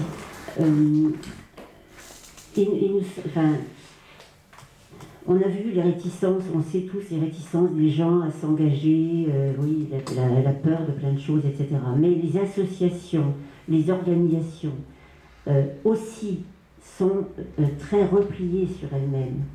Et il semble que si on arrivait à faire un vrai lobby, alors peut-être que le mot est un peu osé, un réseau d'associations avec des gens qui ont envie de faire bouger des choses et qui dépassent, après chacun a son fonctionnement, sa mission, etc., son objet social, mais se mettre en mouvement ensemble sur un certain nombre de sujets qui sont communs et qu'on défend tous, qu'on voudrait voir tous avancer. Là, peut-être qu'on arriverait sur les territoires à faire bouger des choses, plutôt que d'être chacun sur son propre précaré, en fait. Voilà. Le Soulici.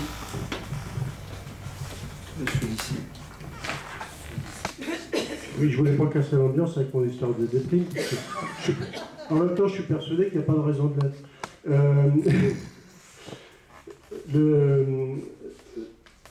On parle des Soulici, mais ce que je voulais dire vaut pour toutes vos associations.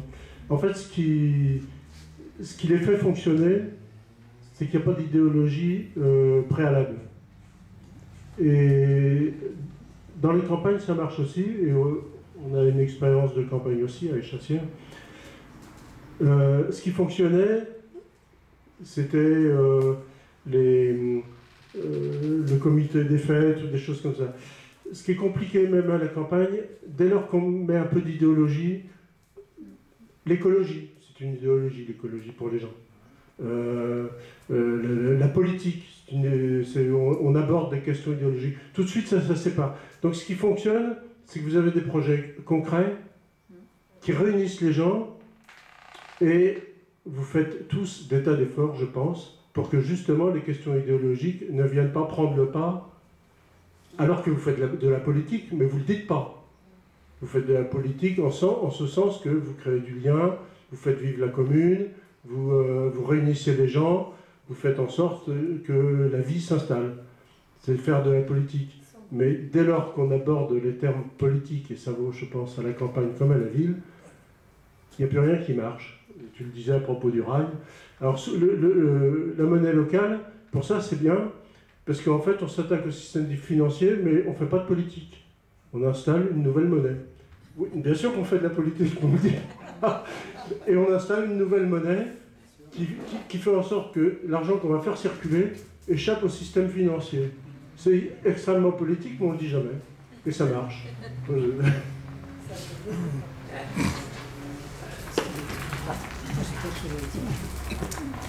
Pour rebondir... Allô, oui. Pour rebondir sur ce que tu viens de dire, je pense qu'il y a un exemple qui est édifiant, c'est celui de la monnaie locale du Pays Basque, le SCO. Voilà, on est sur un département particulier, avec des valeurs locales très développées, et la revendication sous-jacent politique des monnaies locales, de la monnaie locale, est avéré. Je veux dire, il y a voilà, un militantisme autour de la monnaie qui est évident et qui mobilise tout le monde, y compris les pouvoirs publics, les collectivités territoriales, les marchés publics sont autorisés en monnaie locale. Donc il y a une perception de la vie économique et politique. On est dans le politique dans la mesure où on veut faire de son territoire, on veut se le réapproprier, on veut faire autre chose que ce qui existe ailleurs, avec nos valeurs, avec tout ce que peut porter, alors comment, je ne sais pas ce qu'ils ont mis dans leur charte, à l'ESCO, mais je pense que ça devait être des valeurs voisines. Voilà, et donc c'est au lieu de changer la société par le haut, on la change par la pratique et l'action voilà, du bas. Ouais. À chacun. Ouais.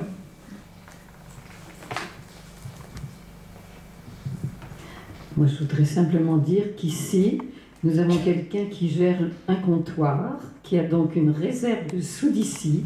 Ceux qui auraient envie d'en acquérir, il faut d'abord qu'ils adhèrent à l'association, mais ça, c'est pas un problème majeur, enfin, c'est indispensable, mais sans plus. Elle a des réserves.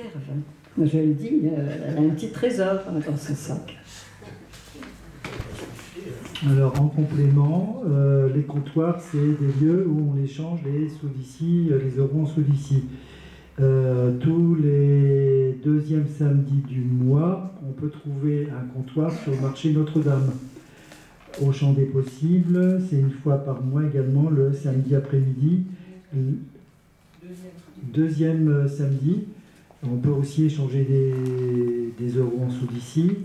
La Mutuale, aussi avenue de la République, est un comptoir.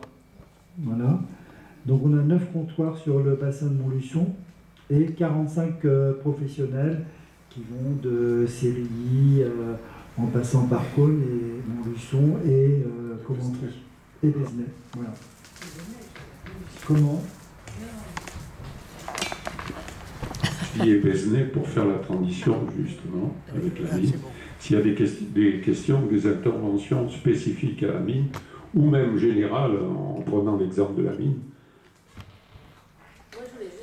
Une précision à propos de la mine, parce qu'on est très identifié la mine, et la mine c'est le nom de l'épicerie. Nous on est la Solus, et la Solus c'est pas que la mine, bon c'est beaucoup la mine et c'est ce qui nous occupe le plus vu qu'on est une vraie épicerie ouverte 7 jours sur 7. On a aussi créé un marché le jeudi après-midi, bon, depuis le 27 avril, donc c'est tout neuf, un marché hebdomadaire, pas de producteurs, un marché avec buvette.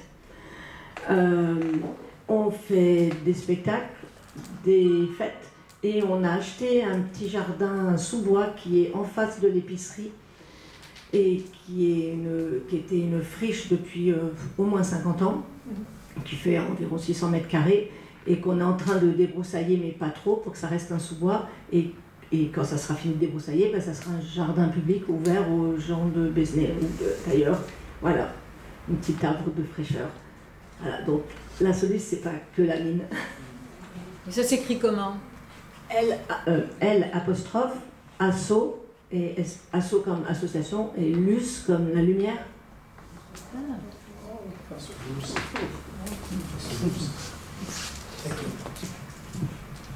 Quelqu'un d'autre veut intervenir? 20 heures. Hein. Non, juste une phrase, je voudrais rassurer tout le monde, puisqu'on semblerait qu'il y ait des clivages politiques. Donc, le dossier des transports a été confié à toutes les formations politiques depuis 50 ans. Ça devrait rassurer tout le monde. On n'est pas partisans. On veut simplement que le territoire y puisse vivre.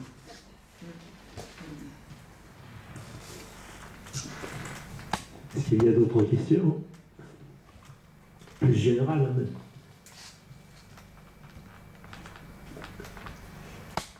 Oui, j'en ai. Oui. Ah oui, mais alors là, vous allez voir, c'est très terre à terre. Pour manger au restaurant, qu'est-ce qu'ils nous proposent? Pâté aux pommes de terre. Parce que moi, je le menu.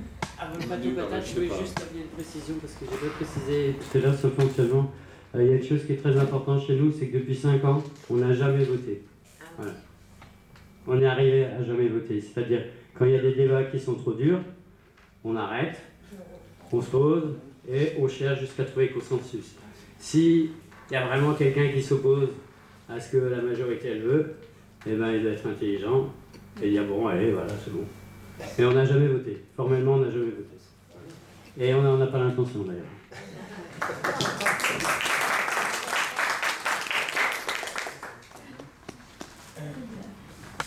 Bon, s'il n'y a pas d'intervention, on va un peu parler de la suite.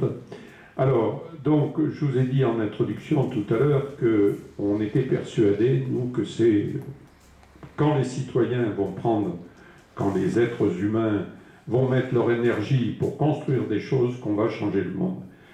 Et on avait prévu de faire cette rencontre avec une scope de la Vaux-Sainte-Anne qui s'appelle Deux Amis. Ils fabriquent de la tôle, je ne sais pas quoi exactement, mais ils sont organisés sous forme de scope, Société coopérative ouvrière de production, pour prendre en charge leur entreprise et leur outil de production. On s'est renseigné, en fait, auprès de l'Union régionale des scopes. Il y a une dizaine de scopes sur notre territoire, qu'on ignore, que tout le monde ignore. Donc on fera une rencontre là-dessus au mois de octobre.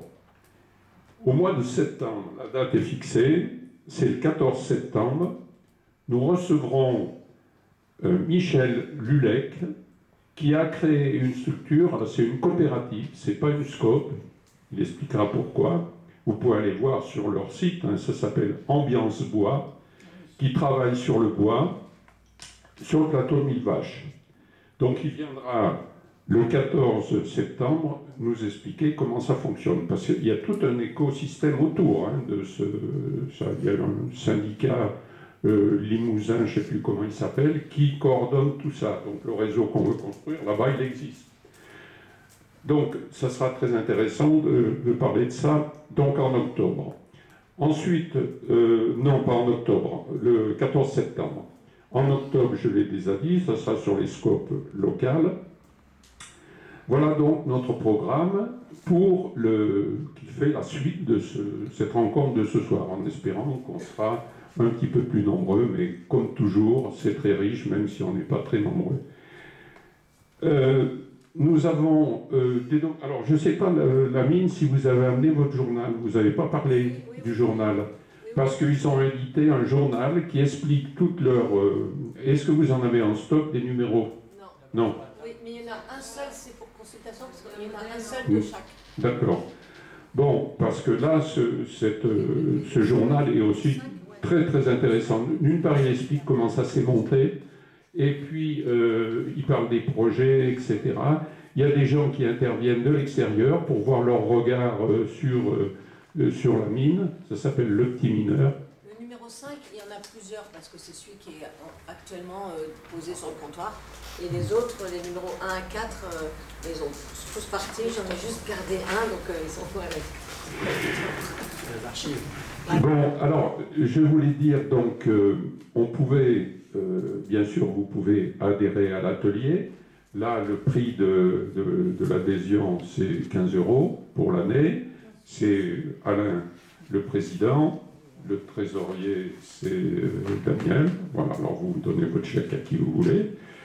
Vous pouvez aussi faire des dons. Il doit y avoir une boîte quelque part où vous pouvez faire un chèque de dons si vous ne désirez pas adhérer à l'atelier.